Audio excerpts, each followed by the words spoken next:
Blog Talk Radio.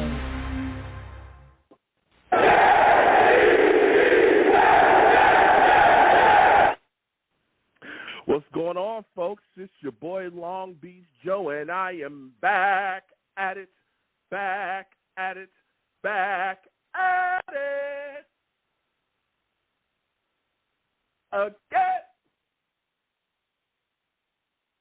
I'm back at it again, man. Listen, your boy's fired up tonight, okay? Your boy is fired up. The New York Jets have made some moves, okay? We signed Dalvin Cook. We're going to be talking about that. We're also going to be talking about the Jets, recent preseason game against the Panthers. Boy, oh boy, is that ought to discuss when it comes to that situation. We're also going to be talking about the Jets' recent training camp practice as well. We're going to touch on that quite a bit. And so we got a lot to talk about. Listen, the lines are open, 515-602-9639. Again, 515-602-9639 is the number. Call in. Again, when you call in, be patient. The lines are hot. We're going to get to everyone, okay? Trust. We're getting to everybody, all right? Time to go ahead and get into the show. Listen, I am the man of the people. I'm here for the people. Let me shamelessly promote my Facebook page. Everyone go on Facebook, search The Long Beach Joe Show. Like that page. My content's up there. Go ahead and give it a listen. Message me. I'll message you right back. I love going back and forth with you folks about this football team. Also, leave me some feedback. I love hearing about what you folks think I do here on The Long Beach Joe Show, all right? Now, listen, your boy's also on iTunes as well, okay? Go on over to iTunes, okay? Type in The Long Beach Joe Show. Subscribe to the podcast there and leave your boy a 5-star rating, all right? Leave me a 5-star rating. Also, leave me some feedback. Let me know what you folks think about what I'm doing here. I truly appreciate that from y'all. I love seeing the feedback and everybody enjoying the show. I'm also on Blog Talk Radio as well, okay? Blog Talk Radio / Long Beach Joe Show. I appreciate everybody that checks me out through that as well. A lot of people checking me out from all over the place. Salute and respect, if I don't say it enough, to everybody from overseas that be hitting your boy up, whether it be Germany, the Middle East, Australia. I got people hitting me up from Canada, people hitting me up from the UK. Salute and respect to everybody that listens to me, period, but especially, those that are across the pond. I truly appreciate y'all, and I appreciate y'all enjoying my show, all right? I really, really do. It means the world to me. I'm always shocked when people so far away from where I am are listening to your boy, okay? I'm also on Twitter as well, okay? Go on over to Twitter. Type in @The Long Beach Joe, @The Long Beach Joe, okay? Type in @The Long Beach Joe, and follow your boy on Twitter. I'll follow you right back. Let's go back and forth. And also, for those of you that may not know, I'll be live on YouTube. Okay? Listen, we do the radio show live. I put live content up. A lot of people don't know that.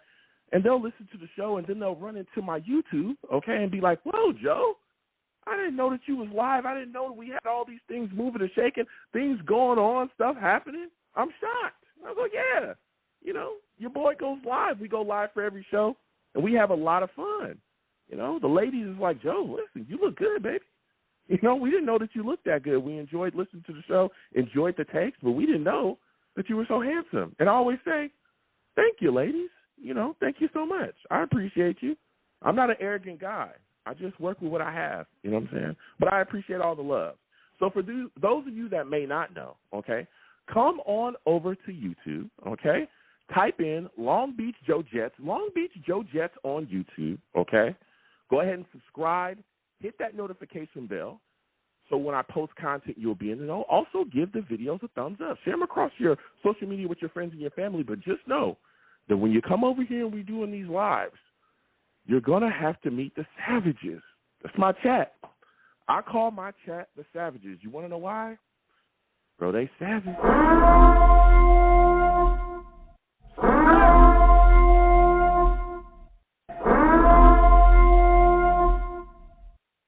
Telling you, straight savage, man. Straight savage, all right? Listen, nobody is safe. Nobody is, not even me.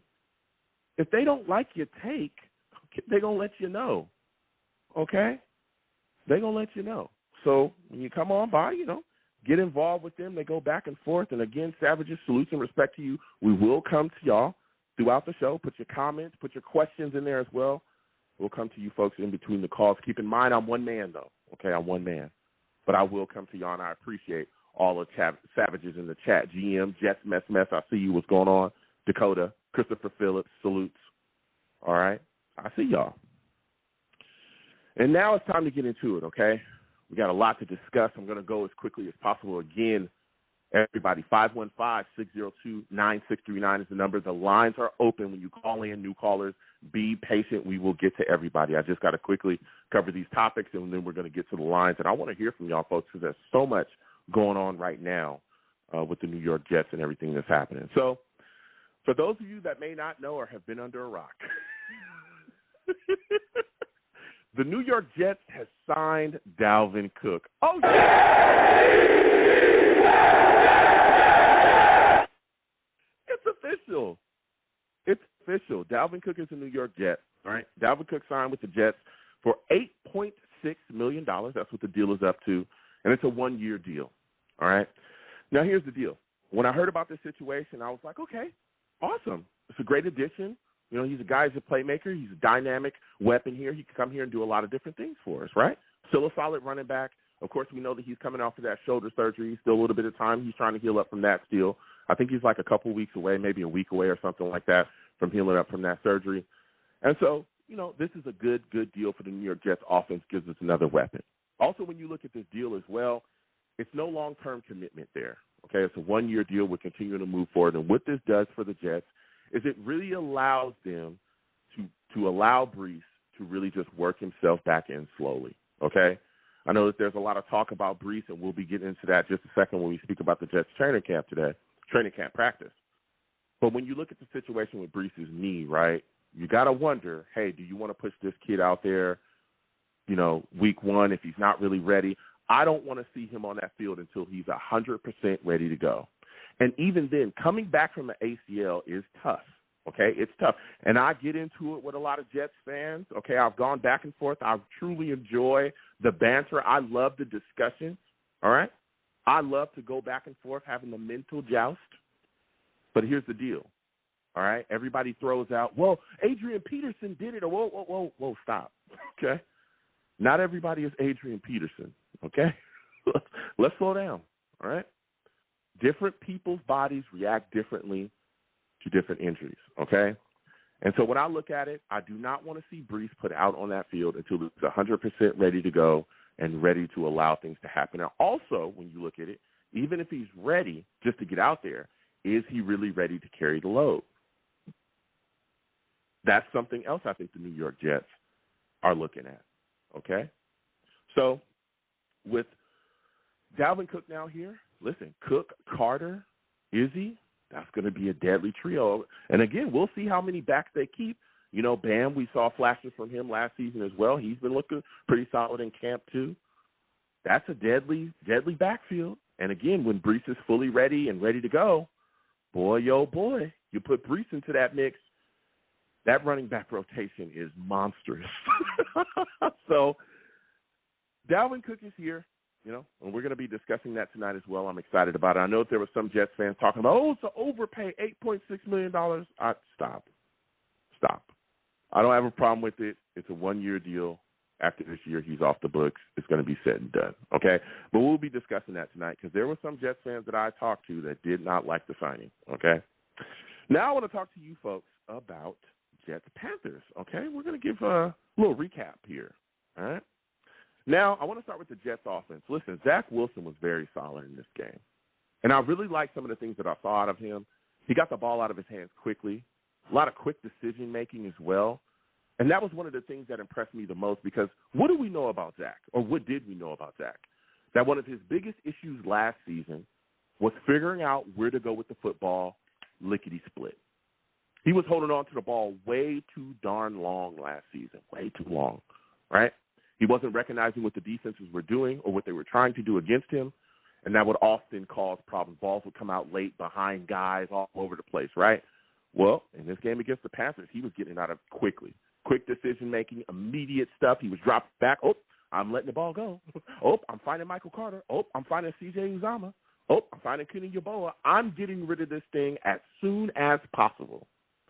And so that was something I really, really liked out of him. Again, he was 14 to 20, 123 yards on the ball. He led 2 field goal drives, also had a touchdown as well to Yeboah. So things were looking really good.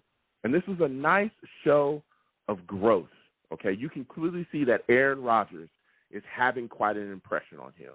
Aaron Rodgers is definitely rubbing off on Zach Wilson. Another thing that I really like from Zach as well in his play is it truly seems like his confidence, you can just see he's just exuding confidence within his play.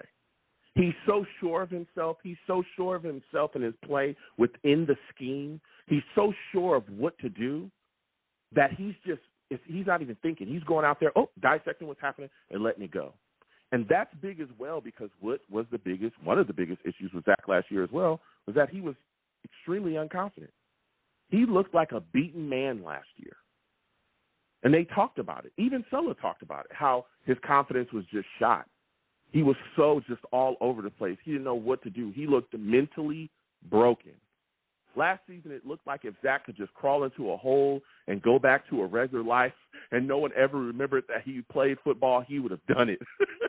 If he could have snapped his fingers last season, especially after that Patriot game, snapped his fingers and said, I'll just go back and, be a plumber, okay, in Springfield. Nobody will remember me. He probably would have done it, okay? Okay? He probably would have done that. It's looking like, again, Zach Wilson, his confidence is growing. He's looking very confident within the scheme, and he's out there really playing solidly. And let me tell you something, man. Let me tell you something. Right now, and I want to hear from y'all, to me it looks like Zach Wilson is in the lead for that number 2 quarterback spot. That's how it's looking to me. Let me know, Savages in the chat. Callers will be talking about that as well. Of course, the running backs look solid. Now, this is before, again, Dalvin Cook signed, but Michael Carter looked really, really good. Man, he was looking powerful, shifty. Handed him the ball. He was running all over the place in the running game. 4 of 19 in carries. 4 carries for 19 yards, He was also, breaking tackles in the passing game. He was working as well. 2 catches, 34 yards. I remember a lot of people talking about trading him. I remember that. All right. Now, your boy's a big Michael Carter fan. I'll tell you what, he's looking prepped and ready to go into the season. Looking ready to go. All right. And like I told y'all, and I'm going to keep saying this, don't forget it. It's where you heard it first. That boy Michael Carter in the passing game is going to be something for defenses to deal with. You got Garrett Wilson, you got Lazard, you got Mecole Hardman. Maybe we put a tight end out there, C.J. Uzomah, somebody out there, right? And then you got old Michael Carter just in the backfield. Aaron Rodgers looks around, makes an audible, changes to a different play, and Michael Carter will be leaking out into the flats all by himself. And let me tell you something. Michael Carter with space in front of him to make something happen, boy, oh boy, you're going to get cooked. You're going to absolutely get cooked. That is not something that you want to see if you are a defender, okay? He'll make you look crazy. Here we go. I'm talking crazy, okay? So, I'm just saying. It's going to be interesting to see what happens this season. Again, this was before the addition of Dalvin. But even with Dalvin here, again, we're getting even more deadly. I thought Knight looked good as well. He had a fumble that got called back. That fumble was not a fumble. It was a bunch of nonsense, right? But, of course, we were able to get the ball back. Izzy was impressive as well. 12 rushes, 56 yards. He also had a 26-yard run that could have been a TD, but it got brought back. It was down at the 1. He looked really, really good. Really good. I've been very impressed by Israel Adebedekanda. Very, very solid. Also, when you look at the performance of the O-line, all right, they looked all right. Now, keep in mind, the Panthers did not play Burns, okay? Brian Burns, we all know what he brings to the table. They didn't have him on the field. They didn't have a couple other guys as well on defense on the field. But we did see Mekhi Becton play 27 snaps. That's up from 7 against the Browns, and he looked really, really good. Even Sulla talked about, him getting out there and, playing and looking solid. And even when, he was trying to pull Becton, Becton told him, hey, I want to keep going. And they just said, hey, well, we got to shut it down. But he continues to show these positive signs. And, again, he looked really solid out there, especially in the running game. Very physical. Now, there was one play where there was a sack let up. I'm not sure if it was him or not because it looked like he was going to seal the edge It looked like the guard should have came over and grabbed the guy, but a lot of people are crediting him with that sack. That's fine, right? But Mekhi Becton looked really, really good. But again, keep in mind there was no Brian Burns out there. But Mekhi has continued to look phenomenal. There's been a lot of talk about him, and it's about time that Mekhi Becton start practicing with the ones, okay? Put him out there at left tackle. He needs to be the starter, okay? So we'll see what happens going forward with him. Again, the Jets' defense was phenomenal as well. They stole the show. They stole the show. Let me tell you something. Oh,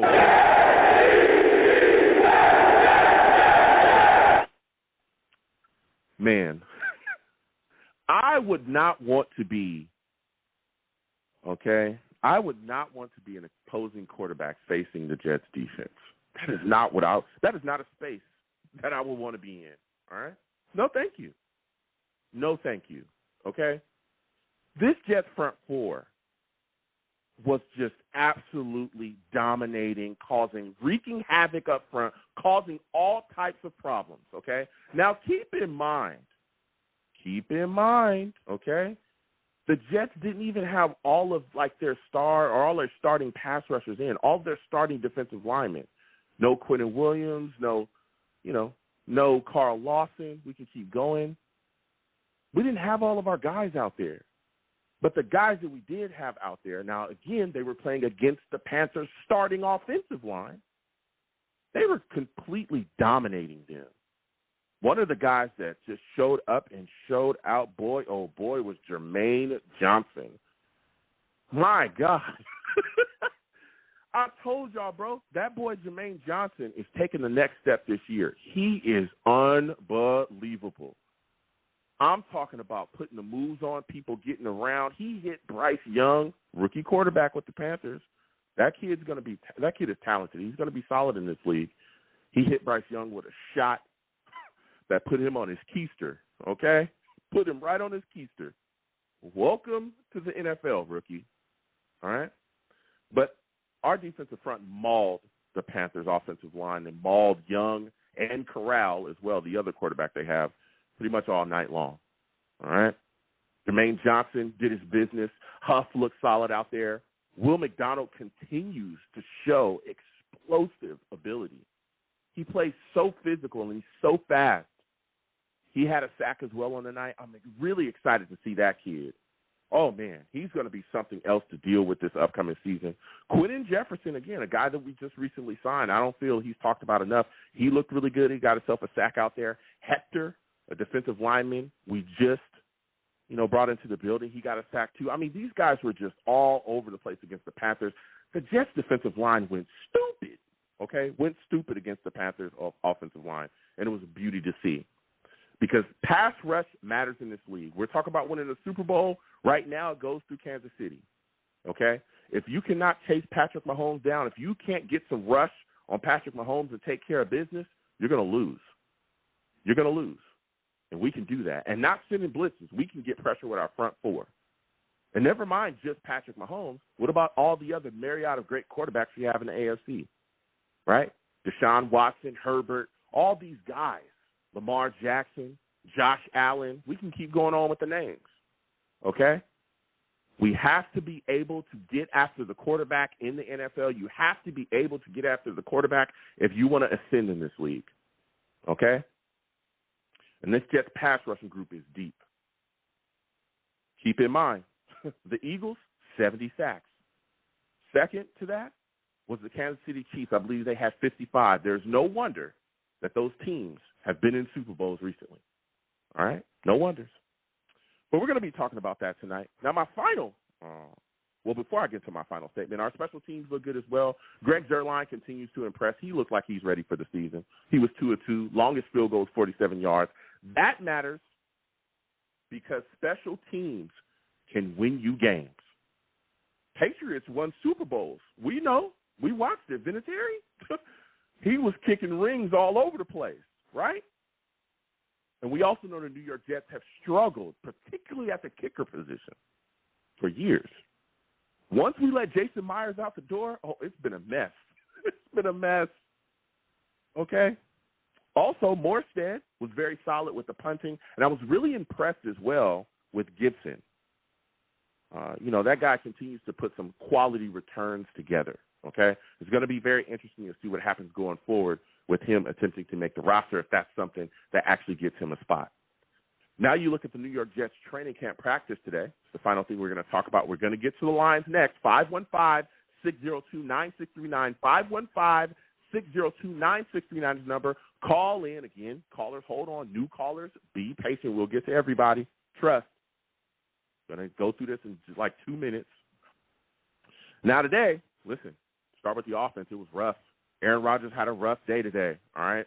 Threw an interception to Whitehead. There was a bunch of incompletions, right? Things just looked off. He also tweaked his good calf. We know that he dealt with a calf, situation earlier in the offseason. He tweaked his other calf. We know he's also had some issues. He got his pinky toe stepped on. So that definitely impacted his play today. So he had a rough day out there. Zach Wilson looked good, though. Zach Wilson went out there, controlled the ball really well, made some solid throws.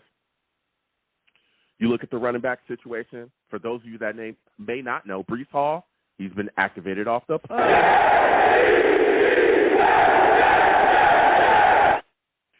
That boy's been activated. He was at practice. And he talked quite a bit about a lot of different things. One of the things he said is that he feels like he'll be ready for week 1. He thinks he'll be ready to go. And that's very interesting to say. But he also, again, followed it up with, it's up to the coaches and how they feel going in there, with his knee. We'll see what happens. But they're going to do the best thing for him, and the team. They're going to do. He was also asked about Dalvin Cook. We know that they, again, just brought in Dalvin Cook, right?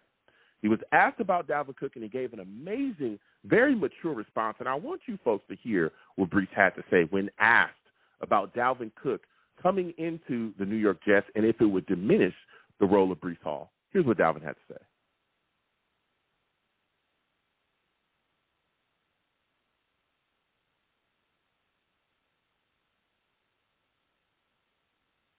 Now, very, very mature, okay? Now, what's crazy about that is I remember that there was a point in time where Jets fans were talking about, hey, you don't want to do this. You want to bring in a running back. I'm telling you, Breece Hall, Michael Carter, they're going to go crazy. There was a lot of talk surrounding, Breece Hall possibly being upset with the New York Jets. There was people talking about it on social media, right? Oh, Breece Hall's going to be upset. Breece Hall is upset with the Jets because they're thinking about Dalvin Cook. He just answered that question and told you very maturely, hey, look, he's another great guy. Bringing him into the locker room. We're going to continue to push. It's going to make us better. We're going to become competitors. We're going to become better competitors, and we're going to push each other. So there's not going to be any beef with Dalvin Cook coming here. He's coming into the fold. He's coming in here, and he's going to be helping the New York Jets produce and push forward to hopefully win it all, right?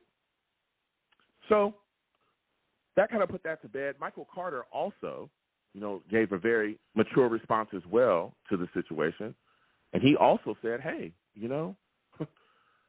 last year, I've definitely grown from last year. I'm not as quick to emotionally respond. If you would have asked me, if you would have sat me down last year after, if they made a move and Breece Hall would have been brought in, then I would have, said, hey, I don't even want to talk to y'all. Because he also acknowledged how tough the New York media can be. But he said, hey, we're going to continue to move forward. And he also said that Coach Sulla had called him to let him know that the Jets were making that move and that he appreciated that because Coach didn't have to do it. So all the talks about them possibly beefing and this causing a rift, right, that people were trying to drum up along social media, all that has been put to bed, all right? All of that has been put to bed, okay? They're going to come in. They're going to work together. They're going to work hard. And, again, they're all Jets, okay? Regardless of how Dalvin Cook got here, signed, whatever, listen, they're all Jets. And we're coming here all for one goal, to push and try to win it all right? Also, okay, Michael Carter looked very solid out there in practice as well, did his thing. The New York Jets offensive line continues to sputter along, all right? It was a tough day for the line. Max Mitchell had a back issue early, so he kind of got pulled. He was able to come back and do some special team stuff. but he's, dealing with that. ATV was not out there. He's dealing with an ankle injury, so we'll keep our eyes on that going forward. Tippmann was in there with the first team, okay? Listen, that boy Tippmann out there doing his thing. He's going to be rotating with Connor McGovern to now take first-team snaps. He went from the third team to the first team. Very interesting. We'll be talking about that tonight as well. All right? And Becton also got out there at left tackle, worked with Rodgers today. All right? So we're going to see if that continues on as well. Like I said, I want to see Becton really go out there and take a lot of the first-team reps, or take all of the first-team reps at left tackle. We'll see what happens going forward. A lot of reporters out there talking that, again, even with the offensive line struggling, Mekhi Becton clearly is out there looking like the best tackle. Better than Max Mitchell, better than Turner, okay? And he's looked like that the last couple and in the games as well, all right? Also, the defense had a solid day. JFM had a great day at practice. John Franklin Myers putting pressure, doing his thing.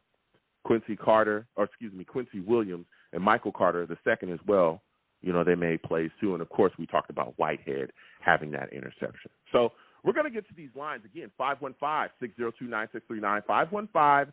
515-602-9639 is the number.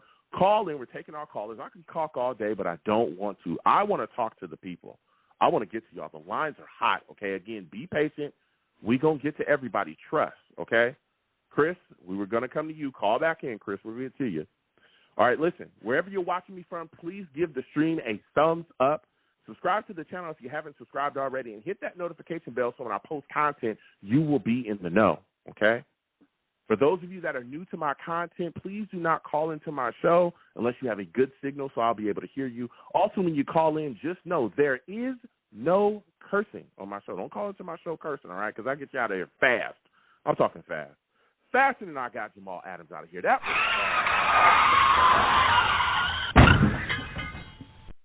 damn, that was fast. Y'all remember him? Y'all remember Jamal Adams? That's crazy. People celebrating him being gone now. I'm excited, He's up out of here. You know what I'm saying? He is up out of here. So please don't call into my show cursing, all right? Also, give the video, again, a thumbs up.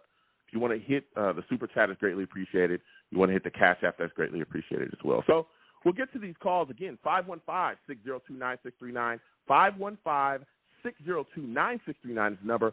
Call in. We're taking our callers. First caller I'm going to get to, okay, because the lines are cooking.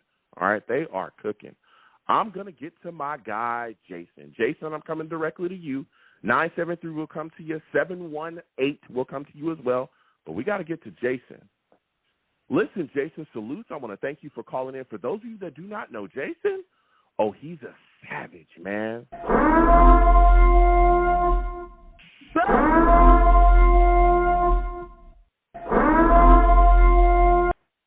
Straight savage. Listen, Jason, I want to thank you for calling in tonight. Dalvin Cook is now a New York Jet. Tell me how you're feeling about it. Well, to be honest, man, I'm happy that he's on this team now because all those Dolphin fans were saying, he was using the Jets to get more money from the Dolphins. Oh, he doesn't want to go to the Jets. He wants to come down to Miami and be a Dolphin. And just watching them have to walk that shame, it's funny. It's amazing. I love it right now. It's so great that now all these people have to now backtrack because now they don't. Not only did they get the guy they want, now they're trying to say he's overweighted now, which is even more funny. I like our guys in the group, but having two number one is going to be it's going to be great. I can't wait for the season. Yeah, it is. I'm hyped as well. Again, I think, him, Carter, having that 1-2 punch is going to be phenomenal. But I was speaking with a lot of Jets fans, and some people just felt like we overpaid $8.6 million for 1 year. What were your thoughts about the contract? I don't think we overpaid at all. I think it's a decent deal. There's no long-term commitment. Give me your thoughts on that. Well, here's the best thing. It's only for 1 year. So if it does work, if it doesn't work, it doesn't matter because he won't be here next year. It's a perfect time. And not only that, Bryce Hall is coming back from injury. This sets it up perfectly so we don't have to rush Bryce Hall back. So we can probably maybe try to save him for the second half of the season, so then he's fresher. And only that, this helps us with so much depth that is somehow, if we had injury in the running back room, this should cover us now, so then we don't have to worry about it. This helps us in so many ways. I just don't see how. I understand we may be overpaid so much, but it's only for 1 year. We get the money back next year, so it doesn't really matter. Yeah, absolutely. And one of the things that you touched on as well when you were speaking about Breece Hall, of course, we know that he just got activated off the PUP. I think that this move is really going to help kind of work him into the situation. Give me your thoughts on the mature response that he gave, because for a while, right, there was a lot of people on social media trying to drum up this situation, saying that Breece and Michael Carter would be upset if the Jets actually made a move and got cooked, and that it'd be a lot of issues and cause a lot of problems. When we heard from Breece and Michael Carter saying, hey, look, this guy's going to come in. We heard Breece Hall, just kind of say, hey, look, this guy's being brought into the fold. He's here. He's another good guy in the room, and he's going to make us better. We're going to make each other better, and we'll continue to move. Give me your thoughts on how all of that being drubbed up about them possibly having an issue with the Jets bringing in Cook have been kibosh. Give me your thoughts about that. Well, to be honest, I have to give my kudos to Coach Sella. He called Michael Carter and tell him, hey, we're going to sign him, and let him know. And, just to let him know, don't let him be blindsided. That's a mature thing, And, again, this is only for 1 year thing. So after this year, he goes back to his second year. So this helps him develop, he can focus on just getting better and just focus on himself for next year to make Carter better for hopefully the future. Yeah, you're right. Now, I want to talk to you a little bit about the situation with the Jets and that Panthers. To kind of recap it with you, what do you think was like the most impressive thing you saw on offense? I mean, were you impressed by Zach Wilson? Were you impressed by Michael Carter? Did you like what you saw from Mekhi Becton? Give me your thoughts on that performance from the offense against the Panthers. Well, to be honest, I was more happy with Kidman, center. It seems like he's going up. And, again, today we heard that he got number one. He got snaps for the first team. Hopefully now he stays at that place, and hopefully he becomes the center that we all wanted to see, and hopefully he becomes the center that can move us forward. Yeah.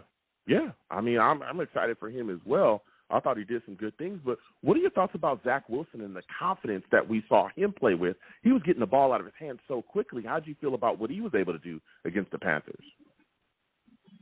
I believe he did very well. He was able to move the ball a bit down the field. He was able to get a touchdown. I was excited for him for that. I just want to see him just keep improving and just focus on just improving himself and just focus on that. Sorry. Yeah. So my final question before I let you go, Jason, listen, the New York Jets training camp practice today, the offensive line had a tough day. Aaron Rodgers had a tough day as well. The offense as a whole had a tough day. But, again, we continue to hear about Mekhi Becton and the work he's doing out there at tackle and that he's looking phenomenal, man. Give me your thoughts about this offensive line, and is this a concern as the offseason continues to play out for you? Well, to be honest, it's not a concern yet because we keep switching players. It's hard for us to have it's hard to be good when you keep switching players in and out of the roles. I think so what he needs to do, he needs to say, you know what, just put the best 5 out there for right now. And when we bring, like if Brown comes in for left tackle, when he's ready to come in and start, then we plug him in. But these people this line needs to just stay in just needs to stay and just go from there and build on it. Once we do that, I think this whole 50 line will get better. Just we need to stop switching people out. No, yeah, you're talking fact. I mean, we'll see what happens continuing to go forward. Again, Dwayne Brown is not off the PUP yet. I know a lot of people are talking about the line and things switching up. Dwayne Brown's not off the PUP. I know that there's talk that he'll be ready for week 1, but he ain't back yet. We'll see what happens going forward. But if Becton's out there right now at left tackle, right, we're going to see what happens going forward. But right tackle is a big question. Max Mitchell's been up and down. Then you got Billy Turner who's been up and down too. There could be more movement coming ahead again. We got to see what happens. What's going on with ATV as well. He's dealing with that ankle injury. We'll see when he gets back. So a lot of things moving and shaking. But Tittman, going from third team to first team is going to be very interesting because that was a kid that a lot of people, including myself, had pegged to grab that starting center position. So before I let you go, Jason, quickly, we got an upcoming game against Tampa Bay, man. What are you going to be looking at? What are some of the players or player that you're going to be keeping your eyes on?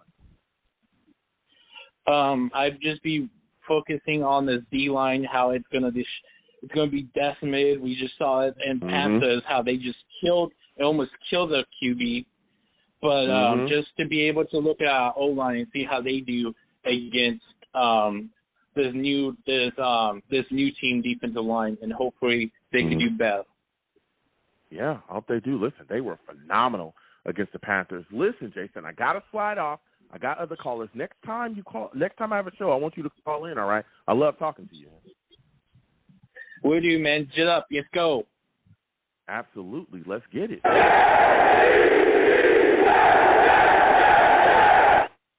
We're going to keep getting to these lines. Again, 515-602-9639.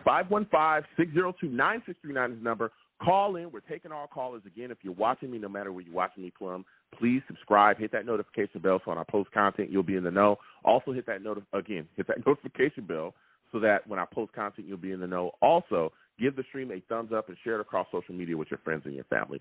Next caller we're going to is my guy from 973. We're coming directly to 973. Phenom Val, other callers as well. Hold on. We'll get to you in a second.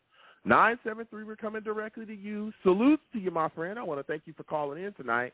Listen, Dalvin Cook is now a New York Jet. Give me your thoughts about the Jets signing him. How are you feeling about it?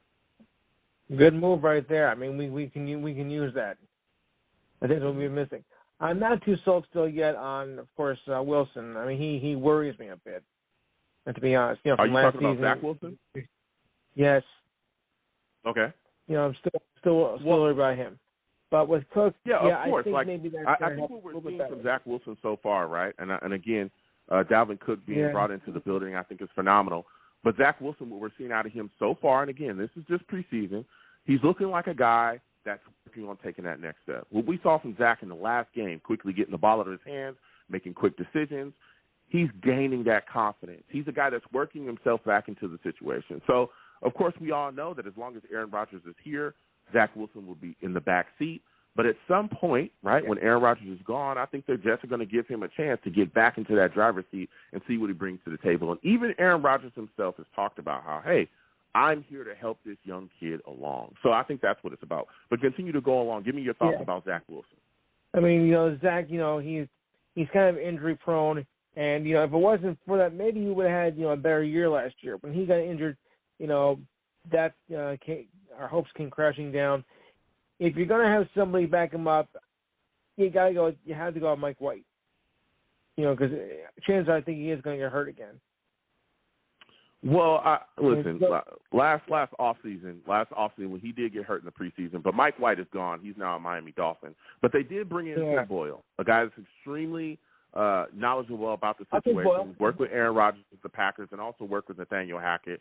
So, going forward. But to me, in my personal opinion, the way that Zach Wilson has looked so far, I think that he's actually going to end up being the number 2 quarterback, right? I think he's going to be the number 2 quarterback. Of course, Aaron Rodgers, we know, is undoubtedly the starter, but I think that Zach's going to be the backup. So my next question for you, my friend, because you're talking that talk, give me your thoughts about this Jets defense and the way that they looked against the Panthers. I mean, were you shocked by the dominance from Jermaine Johnson, Huff, and Will McDonald? Yeah, I kind of was. I didn't expect it. I mean, I thought maybe we would get a win and do better than we did in our first game, which we should have won. But that Jet defense, really stepped up because that's what we've been lacking, all this time. So, with that, if they can keep up with that, they can be very competitive in this. Because I was not happy with the defense last year whatsoever. That was our weakest spot. You think the defense was the weakness of the New York Jets last season? I thought it was. But again, that's been a problem for several years now. That's been a problem for several years now. What? Yeah. Bro, what are you talking about, man? The New York Jets defense was ranked 4th overall last season. The defense literally carried the team all season. The offense is what stunk. The offense had big-time issues. They couldn't score. They couldn't finish in the red zone. There was nothing that they could do there. But the defense is what carried us. You watch any of those games, believe me, it was the defense that was handling business. But, hey, that's your take, and I respect it. So before I let you go, all right, my final question, you got Tampa Bay coming up. We all know that. What is a player that you're going to be keeping your eyes on in this upcoming preseason game that you really want to see have a solid performance? Well, you can't really tell by preseason, but I'm still anxious to see what our new players are going to do. I do expect to win here.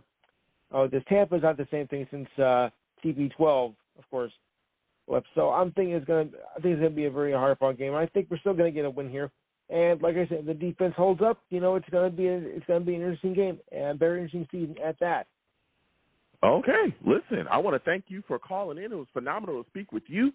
We're going to continue to get to these lines. Again, 515-602-9639, 515-602-9639 is the number. Call in. We're taking all callers. I mean, he said, the Jets defense sucks. You're smoking crack. Stop. I don't know. I'm just saying they were fourth overall ranked defense last season. They literally carried this football team. They carried it. Our time of possession was so awful offensively last year. It was terrible. Anybody remember that game against the Vikings? 6 red zone trips. I think they only scored once. Once in the red zone. And the defense just kept us in the game. The defense was so great last year, okay? The Jets had a chance with 6 games left in the season, even though our offense could not finish and we couldn't handle business. I think we were near the bottom of the league in scoring, near the bottom of the league in finishing in the red zone. We had 6 games left. Win one of them, you're in the playoffs. My God, we went 6 games, lost all of them. We lost all of them. And in 3 of them, we couldn't even score a touchdown.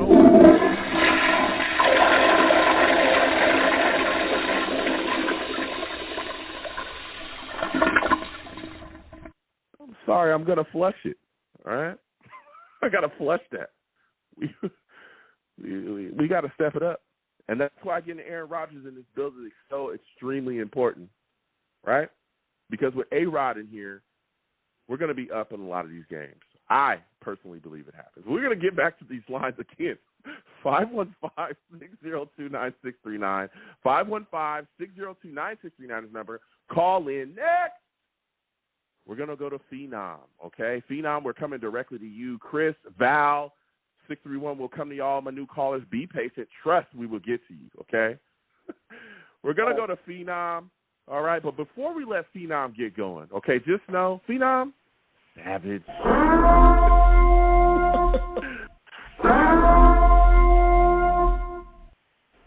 Phenom salutes. I'm going back and forth with a lot of people, a lot of things moving and shaking, people calling in saying the defense stunk last year. I'm listening to Michael.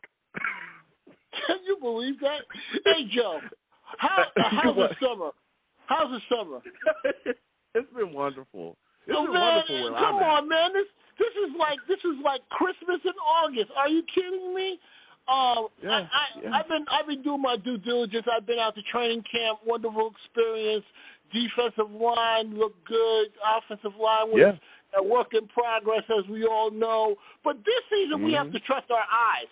We really do. Like, we've got a lot of information, and we saw Dalvin Cook at Jet practices a lot, and that was a sign that he may be coming. And then we were getting a lot of smoke screens and all that stuff. But, look, yesterday was, again, Christmas. We got Dalvin Cook. So that's just one point. Our running back room is going to be ridiculous. We should the biggest 2 pieces of this team to me, what I've been looking at all preseason and what I watch all season, is the offensive line and defensive line. This game is a simple game. If you can control the offensive and defensive line, you're going to win a lot of football games. The defensive line looks like fire. Come on. They were dominant last year, and this guy Will McDonald, I mean, come on, he has Rookie of the Year signed on his forehead. He should make a chain like sauce saying, defensive rookie of the year already. But that's putting the cart before the horse. That's putting the cart before the horse. But this is a team in progress, guys. It's gotten better. If you've been watching, if you look at the Hall of Fame game and then watch last week, it's like a total difference. The offensive line is gelling. Let's just hope that it continues to gel. So when we have to face Buffalo game 1, we're on it, because we better be on it, because if not, Von Miller and those boys are going to be having a powwow in our backfield. So I'm having good feelings about the offensive line, and the defensive line should be able to take care of business. And this team, Hold on a second, because I want to touch on this situation. You talked about the offensive line, and I love your passion and your fire that you're bringing. Listen, like you said, the offensive line, there's a lot of moving parts to it, right? We've seen a lot of talk. We've seen Billy Turner and Max Mitchell exchanging between left tackle, right tackle. Mekhi Becton has been moved around as well. Second team today, he got some work with Aaron Rodgers as the starting left tackle for a little bit, because Max Mitchell went down for a little bit with that back injury. There's a lot of talk about Dwayne Brown coming back. When you look at all these moving parts, I mean, doesn't that concern you a little bit, right? Especially when you look at a guy like Mekhi Becton, who I think should be working with the first team, and for some reason he's been working with the second team quite a bit.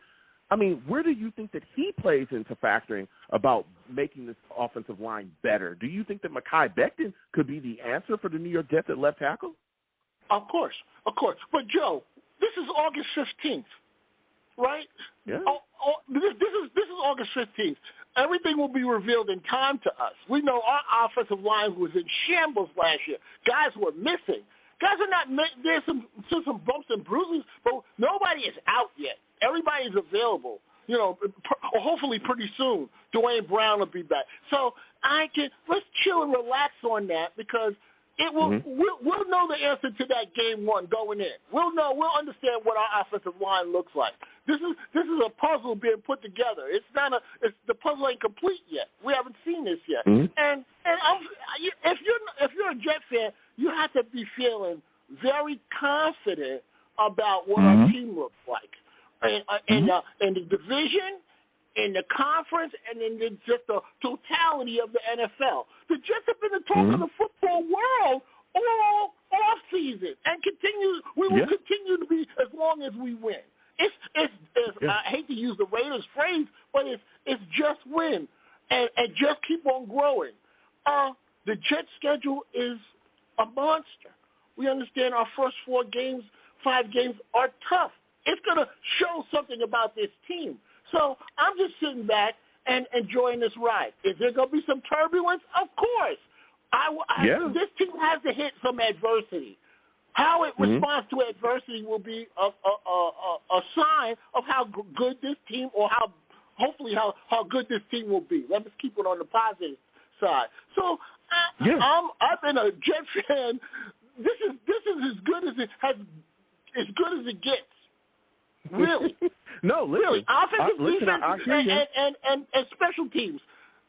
Anybody call and tell me what? There were some better teams, maybe better teams, but totality? Listen. 98? There's going to be a lot of things. There's going to be a lot of things proven, and I understand a lot of people are saying, "Hey, everything's good with the offensive line." I'm going to continue to be consistent with this. I'm a little concerned due to the fact, again, everybody's talking about Dwayne Brown and all these things coming off the pup. He's not back yet. And I think another thing, we're talking about the offensive line gelling. You have to have continuity across the front of that line. And we are in a brand-new team, Nathaniel Hackett, right? They have to gel. They have to know what's happening. Sure. Even Aaron Rodgers himself has been frustrated with the offensive line. And this is a guy that if you do not protect, it's going to be some problems, okay? We've seen the calf injuries. 2 of them, the pinky toe gets stepped on. There's been some scares, so I'm a little concerned about it. But again, there's some time to work things out. I'm a little worried. But as we continue forward, my final question for you, Phenom, because you brought the heat. We got this upcoming game against Tampa Bay. Give me a player that you're keeping your eyes on that you want to see. Hey, is he going to step up? Is he going to show up and show out? Well, my guy in this training camp has been Will McDonald. I'm going to continue to watch him. But also, Israel Abanikanda has shown me some stuff. Rucker has shown me some things. I'm going to be looking at those guys. And looking forward to seeing them do their thing. So I'm excited, Joe. There's every reason to be excited. You know, I'm looking forward to the season, man. Big time. Yeah. Listen, Phenom, I am as well. I got to let you go. I got to slide off. I got other callers. Next time I have a show, I want to hear from you, all right, my friend? All right, you have a good Absolutely.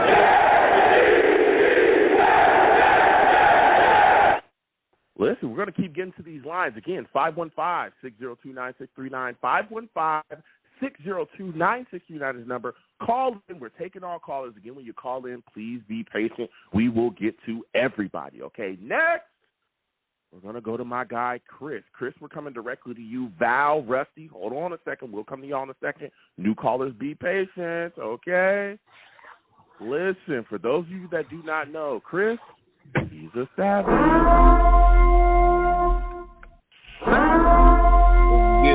What's going on, guys? How you guys doing tonight? How's everybody? Listen, Chris, salutes and respect, all right? Look, Dalvin Cook is officially a New York Jet. Okay? Thank goodness. 1 year, $8.6 million. How are you feeling about this? I've had conversations with Jets fans that have not been excited. They don't like the money. Give me your thoughts on this, man. I'm over the moon. Aaron Rodgers took $30 million for a reason, and he's not the only player that we're going to bring in. We're probably going to bring in maybe some extra, probably some offensive line or receiver help. But this is the thing. You can play Breece Hall and you can play Dalvin Cook at the same time. Dalvin Cook is a great receiver, can line up the slot. You can confuse and juke and junk, and you know what I'm saying? You could do it with Michael Carter. You can do a lot. And here's the thing, Jet fans. You got to understand this, okay? Please understand this. One ACL for running back is good. Two ACLs for the running back, you got some problems. And you don't want to be one of those running backs that say he's injury prone, because that affects the rest of your career. So you have to be careful when you bring in people out for the terms of his career, man. You got to look at the long term of Breece Hall. You know what I'm saying? If you get two ACLs in your first 2 years, you try to get another contract. And you know what? You bring up a great point, Chris, as far as protecting Breece Hall, because we know that he's coming back from that ACL injury. And now with Dalvin Cook in the building, if you were on the Jets, coaching staff, Breece Hall recently came out today and talked about how, hey, he feel like he's going to be ready for week one. Would this be a situation where you have Cook in the building and you look at it and you go, okay, I got Cook, I got Carter, I got Adam Banakanda, I know I got Knight if he's, if they carry that many backs. Let me go ahead and sit Breece Hall down, right, for a couple weeks. Make sure everything's smooth and good to go, and just ride with those other guys outside of playing Breece. Would that be something that you would do? And if so, how long would you hold him out? I mean, you can hold him out for the first two weeks or the first 4 games. Look at Saquon, right? When he tried to re-got with his contract, and he got the ACL, and he got hurt, it was like, yo, you're injury prone. But it affects his long-term career. And as a running back, you got to protect yourself, man. I'm just going to be honest. That's ACLs and stuff. Look at Jonathan Taylor. Look at all these guys who are trying to get extra money. If you're trying to get money and what you're trying to do is set yourself up long term, forget the football, forget the Jets, forget. This guy is playing football and this is his livelihood. He gets another injury, man. He's going to have a tough time. So I mean, the best thing is to be precautious when you putting these guys on the field, man. Take ACLs, man. Everybody in AD, man. Bruh, he can't come back, man. Bruh, people everybody's not that guy. People do not want to hear like that. I said, everybody's not AP. Is Michael Carter good? Yes. Is he good enough to go on the road? He's good. Banakanda is good. And is it? Yes, we have a decent, but now we have a star running back. And the good thing about Dalvin Cook is you can line him up in the slot. He can rotate out in the slot. If you don't believe me, Jet fans, look at the YouTube highlights. Look at him dusting cornerbacks and linebackers in the slot. Look at it. No, listen, you're talking facts, and it opens up so many different things as well. You can come out in some double back stuff with him and Michael Carter in the back. You can do a lot of different things. And again, it just makes the Jets running back rotation even more deadly. We know that this is a system that runs on a myriad of running backs. We know that. Look at what they're doing with the Niners. Look at what they're doing with the Niners. Right. The Niners have a myriad of guys, okay? And we know that this is kind of a West Coasty kind of, Kyle Shanahan-y kind of offense. That's what he does here. That's what we do. So they're running with a whole bunch of different guys, and they just throw a bunch of guys at you that produce and get yards, and they're always near the top of the league in rushing every single year doing that. So I love what that brings here. I love what he brings to the system as well. I know that there's a lot of people that tried to talk to me about Dalvin Cook. Oh, we overpaid him. I don't want to hear none of that stuff. I don't. What it does for the Jets running back situation is solid. And, again, even without him, I love the idea of Michael Carter being the guy to get the football, and I think he's still going to get it. And that's where I want to go with you next. Also as well, Chris, there was a lot of people talking about how, well, the bringing in Dalvin Cook could really set a rift between, the running back room here and the Jets and all this stuff. And we heard Breece Hall and Michael Carter come out with very mature, positive responses to the acquisition of Dalvin Cook.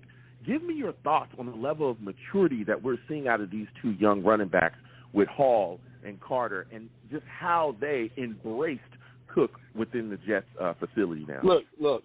It's a whole hands on deck. Everybody understands this is a year for a championship. If you take $30 million less, right, that's sending a message to the whole team. Hey, it's not about me. It's about the team. It's about winning. Everybody has to understand that they're going to get their time to shine. 30% of this is a fact. A lot of your team, maybe 15, 20% of your team goes down to injury. You're going to get your chance to step up. Everybody's saying, "Oh, these guys, we got too much of a backlog." Well, let's talk about that in week 9, week 13. If these guys are going to be a beat down and you're going to need somebody else to step up, this is a long season, 17 weeks of grueling football. So, you're going to need a fresh body in week 14, 15, maybe to make that playoff push. And maybe Michael Carter is rested and something can carry us over. So it's a team. Football is the ultimate team sport. The more players you got, the better chance you got of winning. And they understand that. So. Yeah. No, listen, you're talking facts now, Chris. I want to talk to you a little bit about this Panthers game that just recently happened. Give me your thoughts on what you saw out there from the offense. I was very impressed by Zach Wilson. Did you feel the same? Yes, I was impressed by him. What I told you before, I think Zach's going to be a good quarterback and a starting quarterback in this league.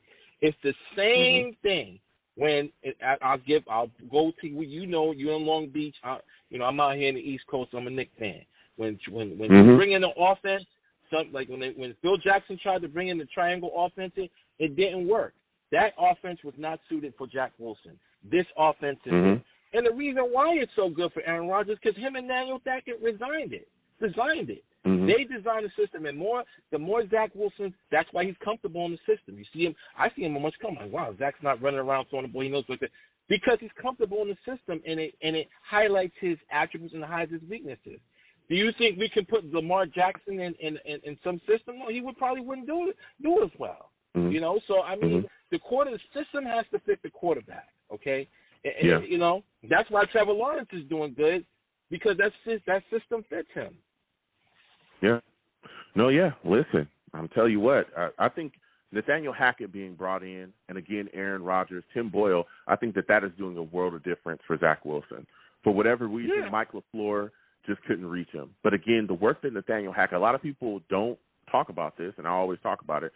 The work that Nathaniel Hackett was able to do in Jacksonville with Blake Bortles, who is that's what I'm saying, right? Yes. That's to show you that this guy can highlight what quarterbacks do well, their strengths, take that and maximize it within his system. And whatever they don't do well, their deficiencies, he can hide those as well because that was one of the best years that Blake Bortles had in the league was when Nathaniel Hackett was there. And I also, again, think that Aaron Rodgers, being literally the childhood hero of Zach Wilson, really did some work as well to really help this guy come along. And he's talked about how that helped him along as well. All the work that Aaron does with him, just all the questions and filling him out within the offense and figuring things out, I think has done a world of good for him. And again, Zach is in a great spot, a wonderful spot to, really resurrect his career here with the New York Jets. And I know a lot of Jets fans want to throw him away.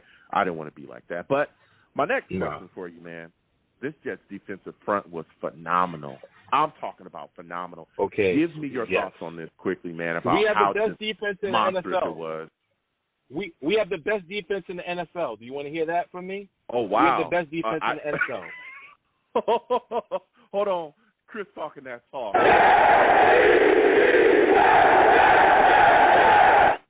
Chris talking that talk. Continue on, man. And the story. And I'm really excited. You look at this team. You look at the pass rushers. We got young. We got guys in the middle. We got guys. We have the best defense in the NFL. Okay, so if you wanted to talk about why the Jets offensive line is struggling to practice, and you want to talk about all these guys, we have the best defense in the NFL. Okay, so everybody says, well, what about Sauce is all pro? DJ Reed's all pro. Jermaine Johnson is about to run. Quentin Williams, the best defensive player in the thing. We got a healthy. Come on, we are going. We got Bryce Huff. We got a excited rookie. We got pass rushers coming in. Like we got we got players now. We got a run stopper. Yeah. We got guys that can drum up the middle. On third down, man, you got to hold your horses. And that reminds me, you know what I mean? You better hold on, man. On third down, when they're coming for you, you better hold on, man. Because because I mean, even I say the one thing Rex was missing is that pass rusher. Rex was missing that guy. We have those guys now. Jermaine Johnson is about to emerge, man. Did you see? They shut out a team. They shut out a team. Did y'all see that? You know, I mean, I'm not worried about the Jets' offensive line having struggles in practice, man, because the defense is that good. We got C.J. Mosley. Okay. So it's not fan talk. This is not this rah-rah Jets talk. This is absolutely we were the fourth best defensive last year. Did we get better? That's a fact. Yeah, we got better. Yes, we did. We did. Again, I know people hated I remember Jets fans. I was live. They hated the pick of Will McDonald, many of them. And I wasn't a guy that had him pegged to come here. I told you I wasn't a guy that I called you the line. Yeah. I called you that night, and I said the Jets were not taking an offensive. You said they have to take an offensive lineman. I said no. Yeah. I said they were going to take my guy. They were going to take B. John Robinson. You know what I'm saying? Chris, that's what the rumor was. Chris, and I told you they were going to take B. John Robinson. If Broderick Jones was there, they would have drafted Broderick Jones. Come on, Chris. Come on, Chris. Broderick Jones, listen. Keep it real. Broderick Jones is a project. Keep it real, Chris. I understand what you're saying, but Broderick Jones, listen, this offensive line wouldn't be just as good with Broderick Jones. Broderick Jones is a project, man. I mean, like I said, okay, so let me give you an example, okay, real quick. Quickly, give me your example, quickly. Ike Ekwonu last week got dusted, right? He played in that game, right? He got dusted. Okay. And Ike Ekwonu was way better than Broderick. Wait a minute. He played in that game. And Ike Ekwonu got dusted last week by the Jets defense. You know, backups. So, I mean, Ike Ekwonu was a top 6 pick. And he played. Okay. Okay. So I'm just saying it's like what I'm saying is like everybody. What does that have to do with Broderick Jones who could be in the league? But I'm just saying, this year, maybe 2 years down the line, Ike Ekwonu was a top 6 pick, and our defenses ran him over last week. So that's all I gotta say. You know, I mean, we'll disagree. We'll agree to disagree there because that has nothing to do with whether Broderick Jones will be good or not. That's it. Okay. So thank you, Joe, for everything. The offensive line's going to be quick. All right. Thank you again for calling in, Chris. Next time I will hear from you. All right. I don't know what the hell Chris was talking about when he ended that. I don't know. Everything was going well, and then it just what? Bro, what are you talking about, man? I don't know. And I love talking to Chris. I don't know what he was saying. I don't. Just because a guy was picked before another guy that he's expected to be better. Lamar Jackson was picked at the bottom of the first round. Sam Darnold was picked at the top of the first round, and Lamar Jackson better than Sam Darnold to this point. And I love Sam Darnold. But he didn't work out here. He went to the Panthers. He's not with the Panthers anymore. went to now he's with San Francisco, and San Francisco's loved him forever. You know, maybe he turns it around. I don't know. But that boy Lamar Jackson is on fire. He's on fire. All right. I don't know what the hell went on. 515-602-9639. 515-602-9639 is the number. Call in. We're taking live callers. Okay, next, we're going to my guy, Val. Rusty will come to you next. Please be ready because I cannot wait to talk to Rusty. New callers as well. Be patient. We will get to you, all right? Val, salutes. I want to thank you for calling in before we even let Val get going, man, because we already know the type of fire he brings. Val, he's a savage.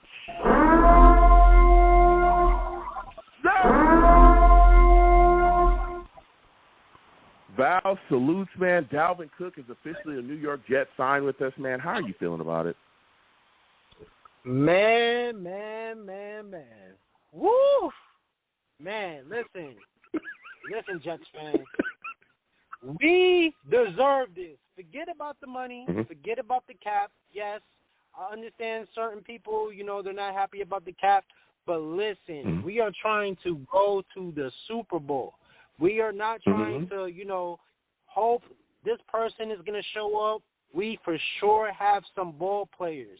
Yes, the offensive line is a question mark and stuff like that.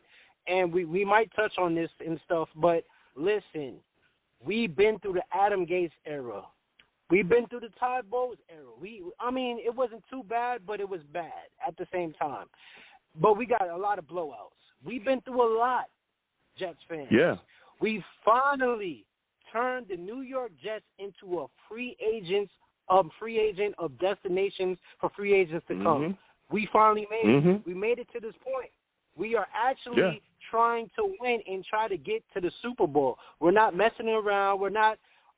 We're gonna wait for this quarterback to get it straight for 4 years, and then we're gonna go to another quarterback in the draft. No, we are actually trying to make a move, and we're actually doing it correctly. We have a foundation. We have young talent mixed with good veterans, and we just picked up the best free agent in the free agency market. Man, this is amazing. Just like one of the callers said, this is like Christmas in August. Because I'm loving it. I looked at my phone. It was around 6 o'clock. It was around 6, close to 7 o'clock Eastern time. I looked at my phone. I was like, wow, we really are going to make this move, man. We're really going to try to push to the Super Bowl. I just felt relief because, man, I watched so much bad football. You heard, if you could just go back to all the new callers, go back to the after games, the therapy sessions that we have. We've been through a lot. We deserve this.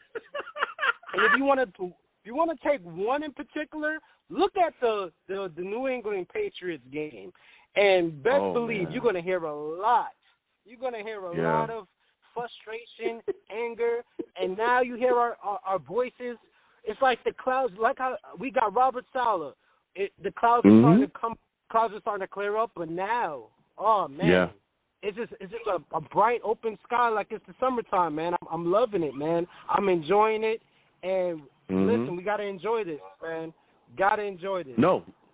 Listen, you're talking facts right now. We went through a lot, and everybody knows. I was live through all those times. Woo! There was some shows where it was rough. Okay, a lot of anger. But now it is different times, and it's so exciting to watch this team turn things around. It's crazy because NYJetsFL, salutes and respect to him, says we're the people who wanted JD fired. I remember that time that people wanted Joe Douglas gone and out of here because of the work that he was doing to turn the team around. And now look at how we're set up, and it's amazing to watch. We have a Hall of Fame quarterback and Aaron Rodgers coming to the building to give back $35 million to continue to go forward and help the New York Jets, continue to build around him. And now we're attracting free agents. We've been doing that since Joe Douglas got here, but now we're getting guys like Dalvin Cook in the building as well. I mean, this is phenomenal to talk about. But as we talk about Dalvin Cook and us acquiring him, Val, I want to get your thoughts on this. If you were the Jets on the Jets staff, let's say if you were Robert Saleh, you got Dalvin Cook in the building now. You got Carter. You got Knight. You got, Izzy as well on the roster. does this change how you would handle Breece Hall? Would you sit Breece Hall down for a couple of weeks going into the season just to assure that his knee is ready and that he's ready to carry the load for the New York Jets? Would Dalvin Cook be acquired change what you're doing with Breece Hall? Give me your thoughts on that if you were part of the staff. How would you handle it? Bingo, you just said it. Bringing Dalvin Cook just made us not rush Breece Hall and make him carry the load.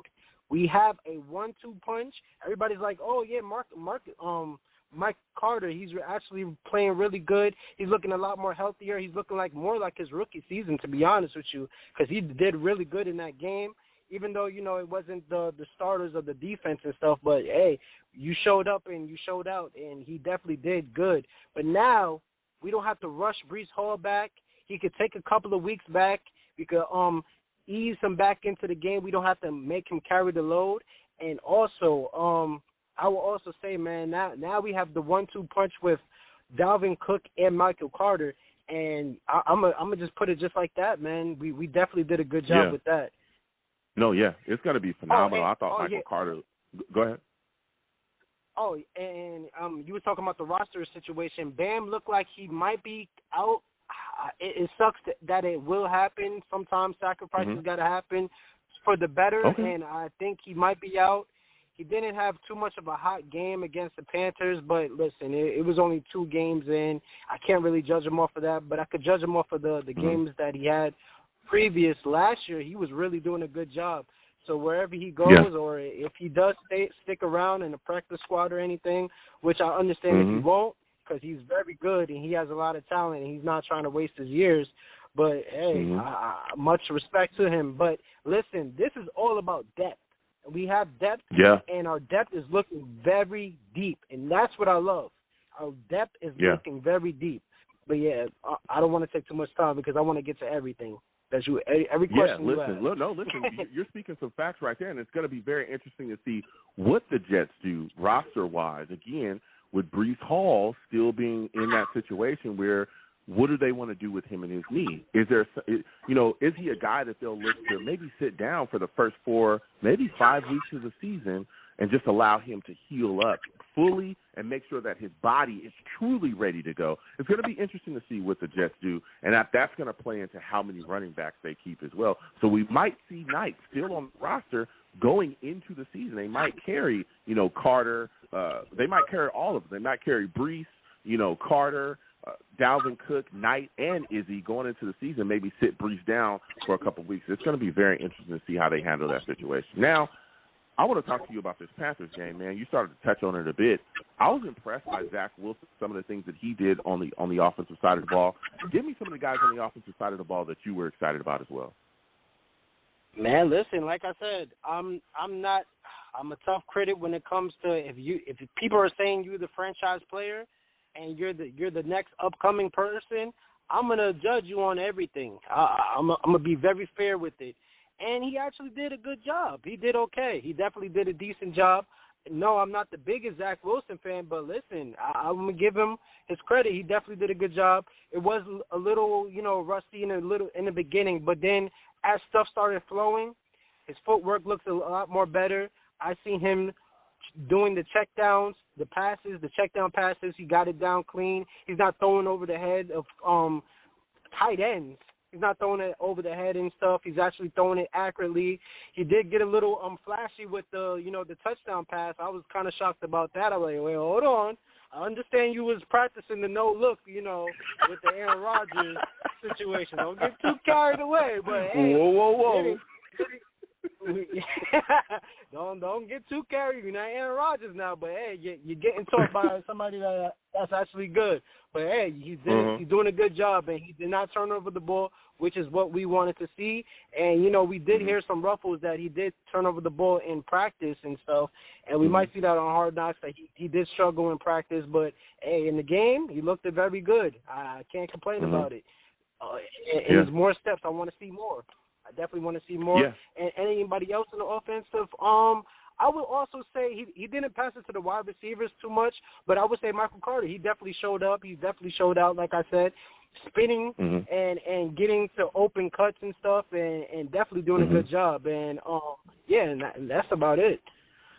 Yeah. What about the defensive side of the ball, man? Were you impressed with how our pass rush was just able to maul them? Give me your thoughts on that quickly, man. Oh, my God. Whew. I felt bad for Bryce Young a little bit, man. I definitely felt bad for him a little bit because, whoa, is Will McDonald a rookie or what? Because this man was looking like I said, this man is looking like the White Freeman. Because, man, this man is with the White Freeman, spinning off. Yeah, he's spinning off of players, spinning off the offensive line. You got Jermaine Johnson. He's pushing people back, looking like he definitely had a good off season because he put on a lot of muscles. He's out there just pushing the big guys, man. I'm like, man, he's manhandling. Gave Bryce Hall that a little tackle. You know, welcome to the league situation in the preseason. Yep. Man, it was just like, and I was shocked. I didn't know that was their offensive offensive line and their starting offensive line. So that was their starter. I was really shocked about that. Man, we was just busted. I feel bad for the Panthers, dude. It was going crazy. They was going crazy. Now, Val, listen, man. Yeah, go ahead. You know, there's a lot of things we got coming up, right? A lot of talk about, again, the Bucs coming up next. We got this game. Give me one player on the offensive side, one player on the defensive side. And my final question to you, give me one guy from each side of the ball that you're going to be keeping your eyes on. You want to see if he shows up and shows out. I would love to say I'm going to go with Mekhi Becton, even though I'm going to say Zach Wilson as well, too. Those are two players I know. Okay. I definitely went against it. Defense, I want to see Jermaine Johnson again. I want to see him if he's a little bit more consistent with that type of play as well, too. Because we already know we're going to see Will McDonald. He already showed it 2 times in a row. And, and that's about it, man. That's about it. Okay. But I do have to address something real quick before I go. Go ahead, quickly. Before I let you go ahead.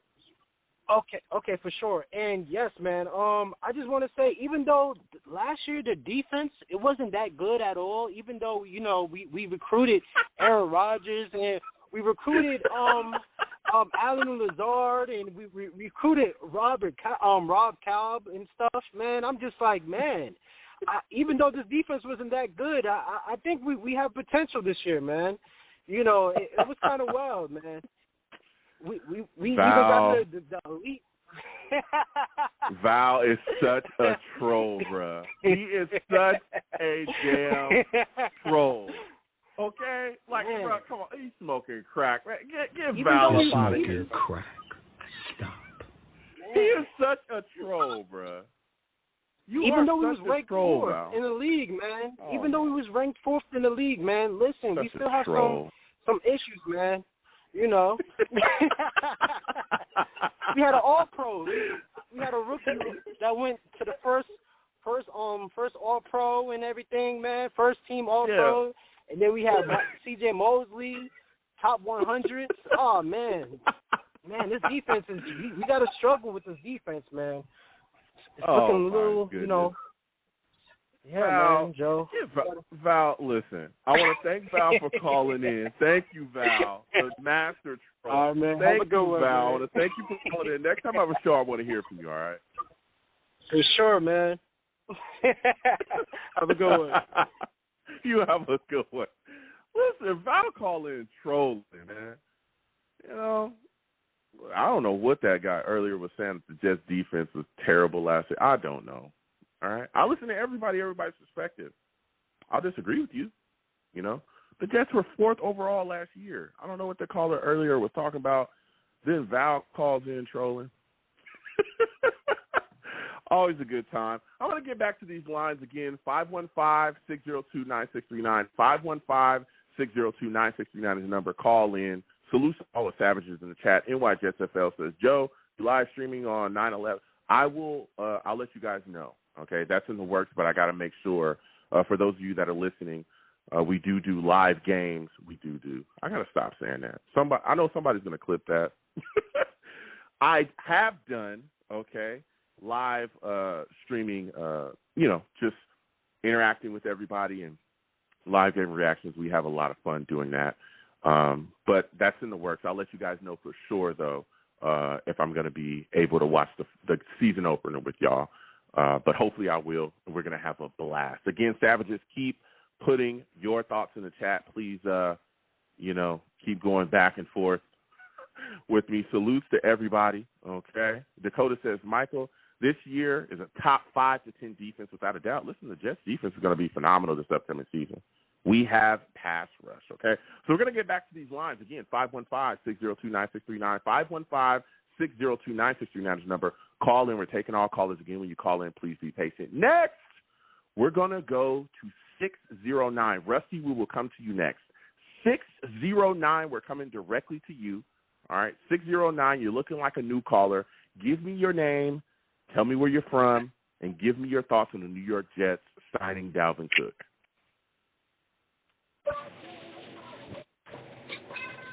609. Going once. Going twice. 609. All right. Next, we're going to go to Rusty. Rusty, we're coming directly to you, okay? Listen, for those of you that do not know, Rusty, he's a savage.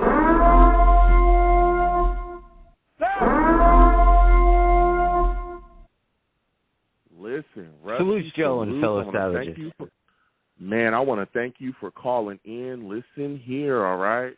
A lot of things moving and shaking around here. Dalvin Cook, okay, is now a New York Jet. He is signed with us. How are you feeling about this situation, man?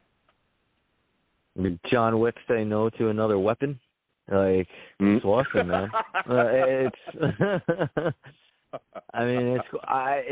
We were talking about, because that's the crazy thing in a way. We didn't need, quote unquote, but it's really good to have, because I honestly I don't want Brees playing until week 8, until after the bye. Yeah. That's what with his injury, they're saying, he's coming back in 10 months? No way, man. There's only one Adrian Peterson, and that's like 1 in 100 years type of thing. He's like Yager. I keep telling people that. Peterson, it doesn't happen. Yeah, no, listen. It's Rusty. Yeah. Rusty, you are talking facts, brother. Like, I keep telling people every time that I talk about how, hey, let's relax with, pushing Brees back. Again, he's talked about he feels like he's going to be ready week 1. I think that's wonderful. But there's only one AP, dog. There's only one. Yeah. Let's make sure that he's good to go, because when Brees was fully healthy, he looked like a back that we could have for years, and he looked like a back that was ready to be the offensive, rookie of the year, and a guy that we were going to be able to literally hand the load to for years to come. Like, he was literally carrying the Jets offense. This is not a lie. I'm not making this up. No. He was literally carrying him and the Jets AVT. offense.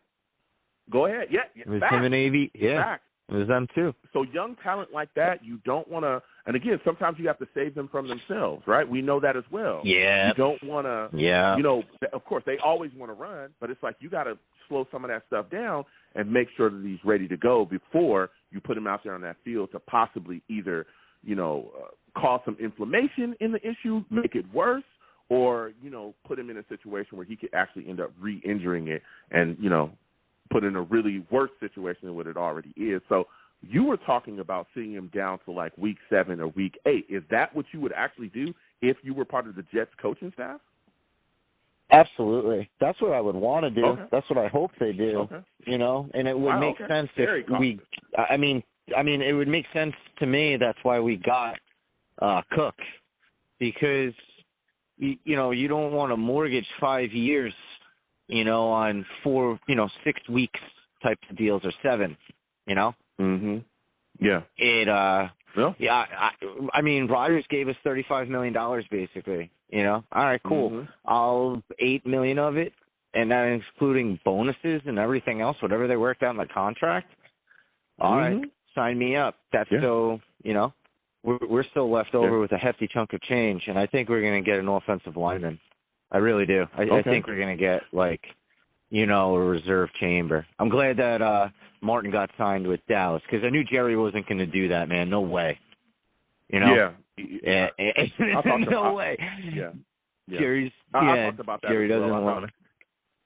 Yeah, I thought it was interesting, but Zach Martin, there was no way in my mind that I think he wasn't going to have a star on his helmet at the end of the day, especially with what he means to that line there in Dallas. I mean, he is phenomenal. Oh, yeah. Talk about it as a guy that could be a Hall of Famer. Like, of course, I watched the Cowboys. Bruh, that guy don't play no games. He get his hands on you, it's over. It's over, baby. All right? It is. Now, as we continue to talk about the Jets, you talked a little bit about, the running back situation. I was very impressed with Michael Carter against the Panthers, what he was able to do. A lot of Jets fans, in the fandom at one point wanted us to trade him, but he's looked phenomenal. Give me your thoughts about what you think he's going to be able to bring and provide to the New York Jets offense as we continue forward. I mean, he might be one of those things to where we're focusing on with him and Cook, and then when Brees comes back, he might be trade bait, man. I don't know.